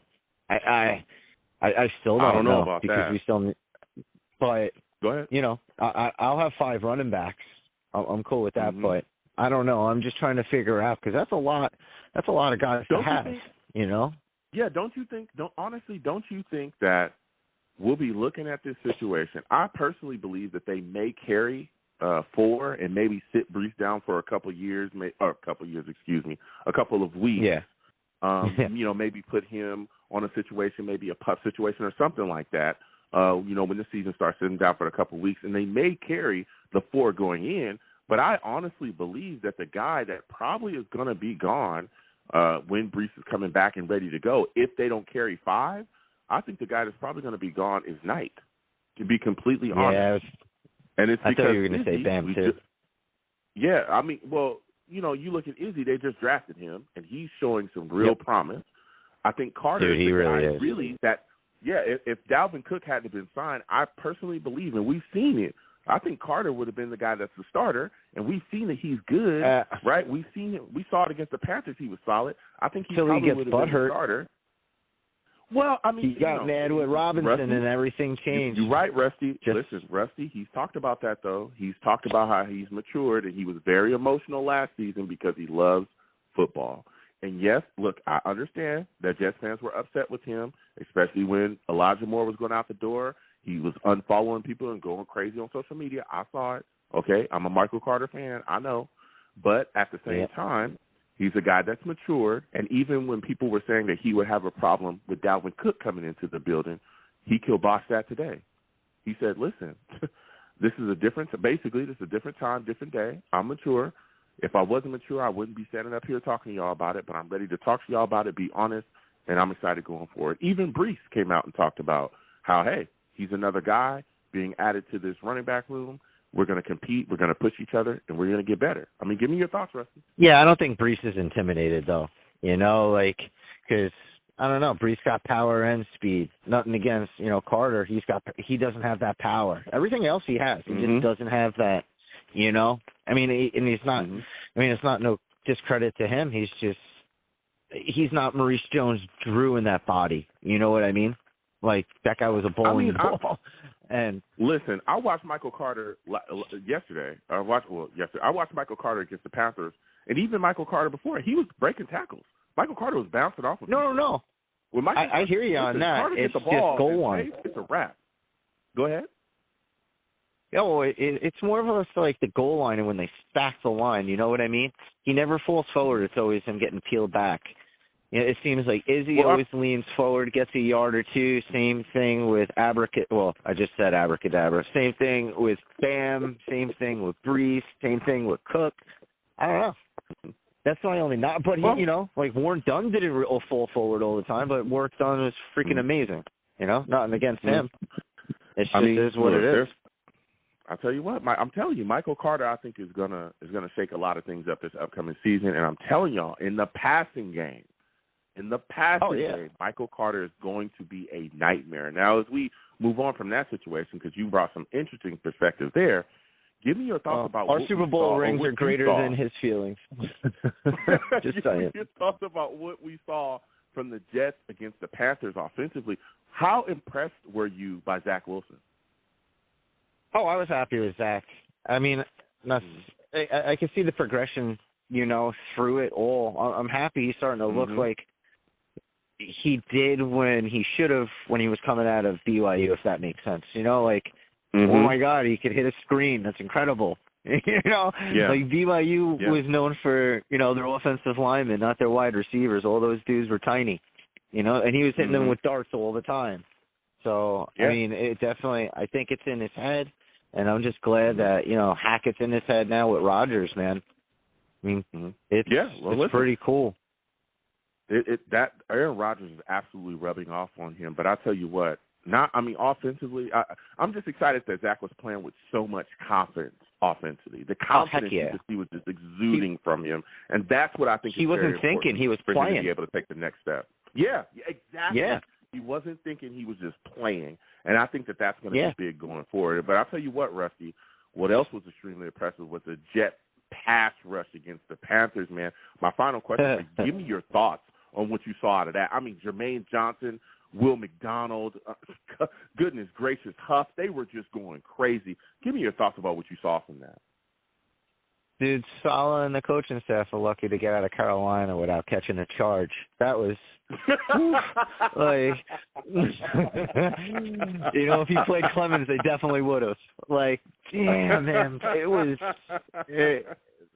good. Did they even pass the 50? Like, if they did, I don't think they passed, like, 2-hour 40. Man. It was,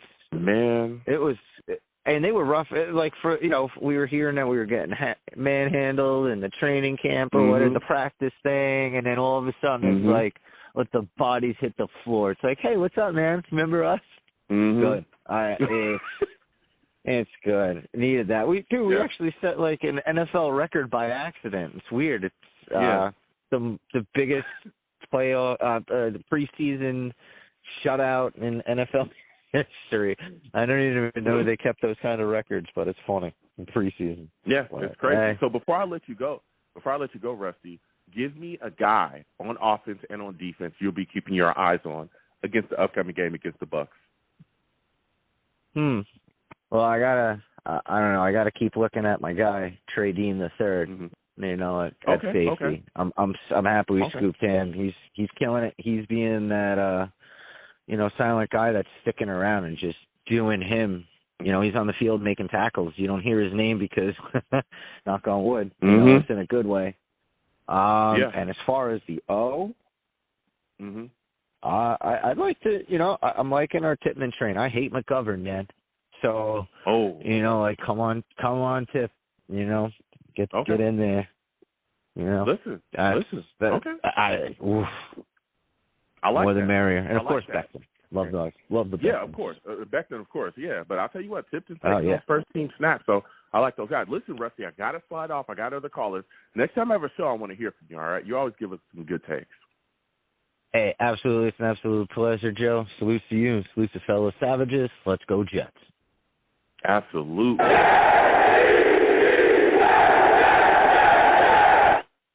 Rusty always with a good call. We'll continue with the lines in a second. 609, when I come back, I'll be coming to you, okay? So please be prepared and ready. Listen, I got to go to the Savages, all right? I'm one man. I come to the chat when they're asking questions or when they're making statements, and I want to hear it, all right? Listen, Sean Bennett says, what offensive lineman would be available at this point that would be better than Mekhi Becton or Max Mitchell? That's a very interesting question. All right, there's some guys that a lot of people are talking about, but are they available? I remember we spoke about Zach Martin, excuse me. You know, there was a lot of discussion from different Jets fans. We had a discussion here on the channel where we were talking about Zach Martin, and everybody was trying to, hey, let's make a trade, let's make a move, let's make all this. And there was a lot of talk about him possibly being available, but we know he really wasn't because the Cowboys quickly inked that deal and said, we're not letting you go anywhere. There's a lot of guys' names swirling around out there, but, you know, we'll see what happens, man. But I don't know at this point who really is better than what we have. To me, there's no guys. The last guy that I really remember that was out there that we knew for a fact was going to be gone, like we knew for a fact the team was trying to move him and he was never going to play like that, was Trent Williams. That's the last guy I really remember where it was like he told that team in Washington, I will never play for you again, ever. He told them that, and he made it very public. And he stuck to his word, and now we see him with San Francisco, and he's amazing, okay?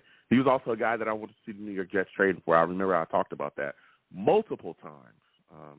I talked about getting rid of Jamal Adams and trying to find some way to take the capital from an Adams trade and grab Trent Williams when, there's a lot of people that were against that. But I'll tell you what, the search for offensive linemen and how to make the New York Jets better is going to be very interesting.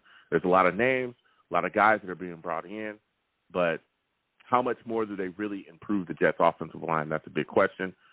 GVH in the chat as well. Savage, good to see you in as well. I want to thank Sean Bennett for the question. Salutes GVH. Savage as well. Thank you for the question. He says, Joe, you think the Jets are making a mistake just having Becton practice at left tackle? Still worried about right tackle because it can't be Brown or Max. It's a turnstile. Listen, at this point, right, Becton he's been moved, right? Moved around. We've seen him at right tackle. We've seen him, be moved to left tackle as well recently, again, because of Max Mitchell and that back stuff. So we'll see what happens going forward. I mean, at this point, I think this is the first time that he's worked with the first team in Aaron Rodgers since camp has started. I think they need to put him at left tackle because a lot of the reports coming out, a lot of things we're seeing, that Becton has looked like the best tackle for the last 2 weeks. He's looked head and shoulders over everybody else. He's been better than Turner. He's been better than Mitchell, right? So we'll see what happens going forward, man. I'm hoping to see Mekhi be able to dig in and take that left tackle position. But, again, with Dwayne Brown still being out, and this is the thing that really throws the wrench in my line of thinking. Aaron Rodgers came out recently and talked about how Dwayne Brown is a guy, they don't know what their starting five is going to be, but they know they're going to play Dwayne Brown. Dwayne Brown does not play anything but left tackle. Nothing. He just plays left tackle. That's it. He's never played right tackle in the league, not in the NFL, none of that stuff. So this guy's going to miss a lot of time. I mean, he's missed a lot of time already, right, as far as camp. Who knows when he's going to come back and get off the pup? Well, when he comes back, can you really stick him at right tackle? He has to learn right tackle, which Billy Turner has told us is tough because you really have to mentally focus on your technique and all that stuff because everything is different. So now he's playing right tackle for the first time ever in his career in the NFL. Then he's learning a new scheme as well, right? Nathaniel Hackett, there's not Mike LaFleur, that's gone. Now you're dealing with Nathaniel Hackett and what you're dealing with him within his scheme and all the, the verbiage and all the things you have to know. And then you also have to learn how to gel with the offensive lineman next to you because that's what makes the offensive line such a group that, really has to commit to each other. That's why they're so tight. You have to know what the man next to you is going to do. If you have an offensive line that is all over the place, they're never going to be able to block correctly. They have to move as a unit. I'm telling you. So it's going to be interesting to see what happens going forward. But in my mind, Mekhi Becton should be the left tackle. Will that happen? We'll see. It's going to be interesting, especially, again, with us waiting for Dwayne Brown to come back. So, but again, Savages in the chat, keep throwing those questions. Salute and respect. GVH, Sean Bennett, all of y'all. All right? We're going to continue to go forward. And salute to King Lowski. I see you in the building. He says Jets, Jets, baby. That's what I'm talking about, okay? That's what I'm talking about over here. That's what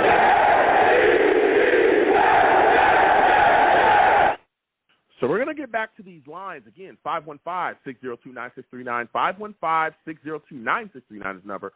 Call in next. We're going to 609. We're coming back to 609. Hopefully you're ready. New caller. Give me your name. Give me where you're from. Hey. And give me your thoughts on Dalvin Cook being a New York Jet. Hey, Joe. This is Mike. I'm from Toms River, New Jersey. Oh, salutes to you, Mike. It's good to hear from a Jersey guy. Always good to hear from you. Give me your thoughts, Mike. Oh, well, first off, thank you for calling into the program. It's good to hear from you. Give me your thoughts about Dalvin Cook being a New York Jet, man. How are you feeling? First, I'm going to give you a shout-out. I think that your channel is very good. I think that you made the right decision choice. I think you're going to be great either on radio or TV. I think you made the right choice. All right, so we'll go to Dalvin Cook. Dalvin Cook with Breece Hall, the 1-2 punch. Imagine Dalvin Cook and Breece Hall in the same backfield, split out. Mm-hmm. I think it's going to be nasty. I like if the running game ain't working in the beginning, then the passing game will set up the run game and vice versa. Yeah. You know what I'm saying? No, listen, Mike, Like, you're bringing some heat straight off the bat. You're talking facts. Listen, those when Brees is ready, and I'm gonna talk to you a little bit about that as well because I want to get your thoughts. When Brees is ready, the combinations that we can put out there from that running back situation is going to be nasty.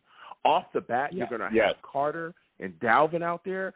That's nasty as well. We know Michael Carter in space is unbelievable, but when Brees is fully ready, oh my goodness, defenses are going to have issues. He can come out the backfield and catch the football as well. It's going to be scary, man. Again, give me your finish your thoughts on that. And they can't stack the box either, you know, because then Aaron Rodgers will pick them apart if they stack the box. Absolutely. Now I want to ask you this, right? We're talking about Brees, and of course we got Dalvin Cook in the building now. If you're the New York Jets coaching staff, now the fact that we have Dalvin Cook here, does that change the way that you handle Brees? We've been talking about this tonight. We've had callers call in and say, listen, I want to sit Brees down to a week 7, maybe 8, to make sure that the knee's ready to go, make sure that he's fully physically ready to go before we really require him to carry the load for the New York Jets. If you were on the Jets coaching staff, how would you handle Brees now that Dalvin Cook is in the building? Are you sitting him down multiple weeks? Are you giving him carries early in the season? What would you do? I would put him on the PUP list for a little bit, just because of what happened with Barkley. You know, he wasn't the same when he came back from the ACL. Brees Hall, how long? I think he's. I would give him like 6 weeks, and then just have him be ready for the playoffs and everything. You know, be in his prime, fresh legs. You know. Okay. No, go on. You were saying Brees Hall is special. You were talking about his ability. Go ahead and finish there. Finish your thoughts. Well, he's great out of the backfield. He's tough to tackle. He's a home run hitter. You know what I mean? Let it rest that knee as long as possible because we have him for 4 more years, or what? We have 4 years. We got him for a couple more years. Yeah. It's going to be phenomenal, and he was looking unbelievable. He was carrying the Jets' offense before it went down. He was going to be offensive player. Absolutely, offensive rookie of the year for a fact. Yeah, even Garrett Wilson talked about who won the award himself. But absolutely, you're talking facts, Mike. Now, my next question for you, Mike: Panthers, Jets. That we just had that recent preseason game. How impressed were you by Zach Wilson? I actually was impressed because he was calm and he was actually going through his reads. But he missed that one screen throw, the wide open screen throw. That because he didn't have the footwork. His footwork was wrong. He actually went back. Yep. But Aaron Rodgers and Hackett are going to cure him of that. I think it's like the perfect storm for that. And then Aaron Rodgers retires. I think Zach can step up. It's going to be like with Aaron Rodgers when he was behind Brett Favre. Yeah. No, you're talking facts, man. You're talking facts. And we're seeing his confidence grow every single week as well. And that's what I think is extremely important because he looked shot confidence-wise last season. And if you ain't got confidence when you get out there on the field, boy, you're going to struggle. It doesn't matter what sport you play, honestly, whether it be you're on the field, on the court, in the ring, or whatever you do. If you're not confident when you get out there, boy, you're going to lose. You for sure gonna lose, especially in the NFL. Yeah, absolutely. Now, give me your thoughts on the Jets' offensive line, man. There's a lot of people have concerns about it. Are you concerned about it? A little bit, but I think I'm a little worried about Becton, you know, because he's about his knee, you know. Let him see what he does with the ones, you know. Give him some more time. I think once Dwayne Brown comes back, give him the spot because I don't trust Becton. I really don't. And then if they want to move, if they want to move AVT out to tackle, then move McGovern to guard and bring in Tepman to center. Okay. Yeah, I mean, there's a lot of talk about movement along the line. I know people are waiting for Dwayne Brown to come back, but there's going to be a lot of things that Dwayne Brown is going to have to catch up on, and When he's coming back is a big question, too, because he's still not activated off the pup. But he's also already in the classes already. He's learned the language and the playbook and everything. You know what I'm saying? Mm-hmm. And he's a tough guy. Like, he played last year through the whole shoulder injury, the whole year. Yeah, with that shoulder injury. Yeah. You know? Yeah, but there's still questions about him as well. Yeah, there's questions about him as well, health-wise, too. You got to wonder, can he stay healthy? Because he missed quite a bit of time last season as well. You know? So there's questions about him, Not too. really. But, you know. He played it through that whole shoulder injury the whole season. He never. Well, he was on IR. Quit. Yeah, he was on IR. I think it was like 4 weeks or something like that. Yeah. So it's going to be interesting to see what they do going forward. Now, quickly, Mike, before I let you go, all right, my final question for you. You've been bringing the heat. Give me a guy on offense and defense you're going to be keeping your eyes on going into this game against the Bucs that you want to see if they're going to show up and show out. Okay. I'll give you the guy on defense that I'm looking at is Zion Barnes, the linebacker. Zaire Barnes, yep. Mm-hmm. I think he's going to take over the number 3 spot in the linebacker spot over Sherwood. I really do. Okay. I really do. Okay. I really do. Offense, I like Izzy, and I want to see Rucker advance too, because I think he's going to be really good too. Yeah. No, yeah. Listen, Mike, this has been a great call from you. Next time I have a show, I want to hear from you, all right? Oh, definitely. I'll definitely be calling back. Absolutely. So you have yourself a good one, my friend. Listen, we're going to keep getting to these lines. We are tight on time. I want to let everybody know that, okay? Blog Talk be hating on you, boy. So we got a couple minutes, but we're going to rock it through. I see Tommy, Tim will be with you as well. So we're going to come to Tommy again, 515-602-9639. Again, we're tight on time. We got a couple minutes left. Tommy salutes. I want to thank you for calling in. For those of you that do not know, Tommy is a savage.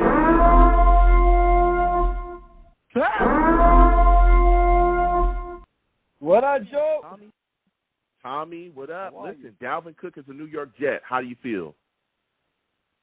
Well, I like it. I like the move, of course. He's, but I mean, like Ezekiel Elliott just came up on the TV going to the Pats, and with that in place, I think JD might have panicked a little bit and gave in to the whatever the amount of money extra was for Dalvin Cook, because he didn't want Dalvin going to the Dolphins.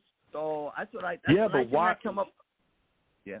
Why would he panic? I mean, why would he panic because Ezekiel Elliott went to the Patriots? Ezekiel Elliott was talking about wanting to be a Jet. Well, I'm just saying they didn't want him.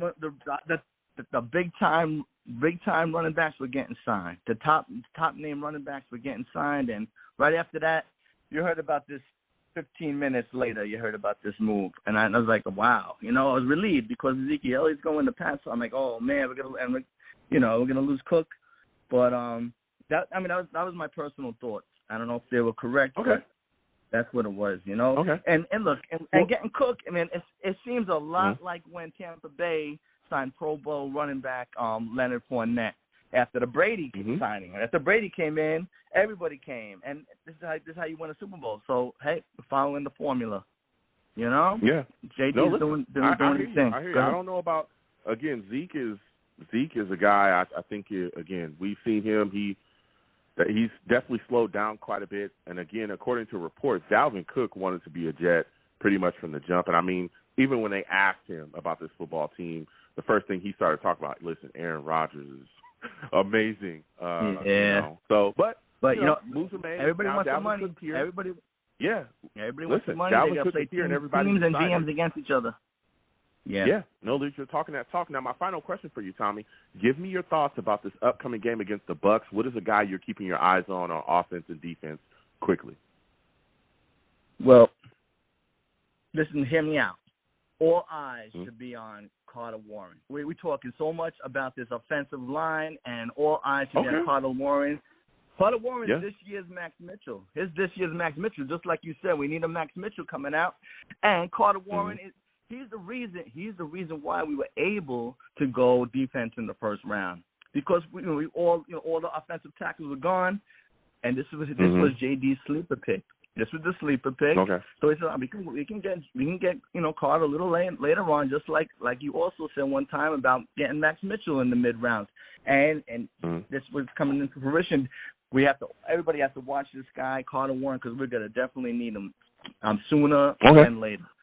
All right. Listen, listen, Tommy, you're talking that talk. I got to slide off. I got other callers. I want to thank you for calling in. Next, we're going to go to my guy, Tim. Tim, we're coming directly to you again. We're short on time. Keep it in mind, okay, Tim?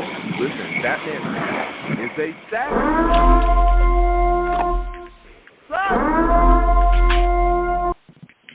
Listen, Tim, quickly, man, give me your thoughts. Dalvin Cook is a Jet. How are you feeling? I'm fine with it, bro. I told you the other day I was good with it. Despite all the BS, we're adding one more guy to a room that we need just a security blanket in. That's pretty much all it is, I think. Yeah. A lot of people were against it. I got on the phone with you the other day and I said, what was he originally? Do you remember what he was originally looking for per year, by any chance? I don't remember. I don't remember what the reports were. I'd be curious because I know he settled at like $8 million per year, and I remember I said, I think he's just kind of out there in the ether in the free agency market, and I think he realized he was out there at a bad time because it was right around that time that they were talking about how the running back value was decreasing. So I think we got him at a pretty decent price for a 1-year contract. Really talented running back. 4 seasons with 1,000 yards straight. So, I mean, if somebody has a complaint about that, I would love to hear why. Tim, don't you start wrestling, okay? Don't you come over here. Tell me why. Don't you come over here and start your rabble rousing, okay? I'm the king rabble rouser, all right? We short on time. Don't you come over here and start rabble rousing and causing all these issues and having people calling, yelling, and going crazy, all right? Don't you do that. Yeah, I like to stir up all the savages so they get on the phone. Yeah, don't you even try to do that because they will come in droves. Before I let you go, Tim, give me a guy on offense and a guy on defense quickly that you are going to be keeping your eyes on in the upcoming game against the Bucs. Offense, I'm going to go with Brownlee. Okay. What his first name is. Brownlee, the receiver. Jason Brownlee. Jason Brownlee, the wide receiver. Yep. I hear the Jets had their eye on him. I just watched that new One Jets Drive. Apparently, they were looking at him to draft him, and they just couldn't squeeze him in. So I'm glad that he's in the house. I'm glad that he's learning, and it sounds like he's got a nice ceiling to him. So hopefully he pans out. And then on defense, I'm always looking at Michael Clemens. Always. I can't get enough of that dude. I mean, wherever he is on the field, I got to find him and watch him, see whoever he's destroying at that current moment. Yeah, absolutely. Listen, I got to slide off, Tim. Next time I have a show, you call in. I want to hear from you, all right? All right. Listen, we're going to finish up, with Jake quickly. Jake, I literally got like a handful of minutes left, a couple minutes, and we're going to be talking to Jake really quickly about his take. For those of you that do not know, Jake is a savage.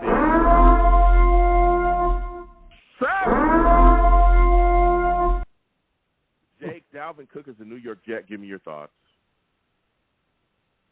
Hey, Joe. Tuesday instead of Friday for a change. I told you how I felt before. This better be a clause in his contract about any allegations. I'm not letting that go anytime soon. So, Jet fans, you better remember this. I really hope you're not just proud and happy because we got him at a good deal, which we did. I'm fine with $8 million, but I don't need any blowback from this. So this is going to be on Joe Douglas. It is a blowback. Yeah, no, listen, I hear you, Jake. Now, before I let you go again, I'm really short on time. Give me a guy on offense and a guy on defense you keeping your eyes on this upcoming game against the Bucs. Jermaine Johnson and Abakananda again. I want to see if he's really going to take this running back job completely behind Cook if Brees is going to be out for 6 weeks. Oh, and Mekhi Becton's not good. Sorry, Joe, I'm over it now. He's not good. Please, I've had enough. I want to thank you for calling in. I got to slide off again. We're short on time.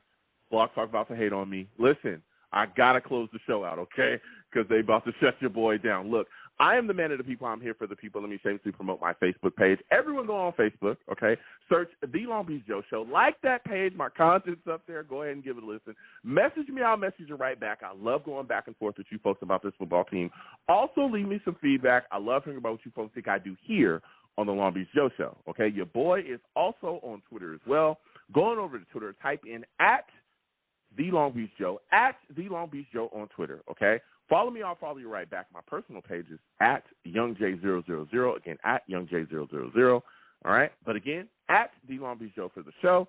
Go ahead and follow me, I'll follow you right back. You want to troll me, no issues. I am the troll that lives under the bridge, and I will have my Vera Tucker jersey on it all the time. Damn. I know he's dealing with the ankle injury right now. He's going to come back from that. I'm telling you, Vera Tucker is going to be dominant this year. I don't know what he's going to play. Some people want to move to right tackle, whatever. Okay, that's fine. He can do that. Staying at right guard is what I want to see him do because he is dominant at right guard. But I'm telling you, he's going to destroy people, okay? But that's what we do at USC. We produce players that handle business in that manner. Fight on, all right? So, again, I'll be under that bridge trolling, all right?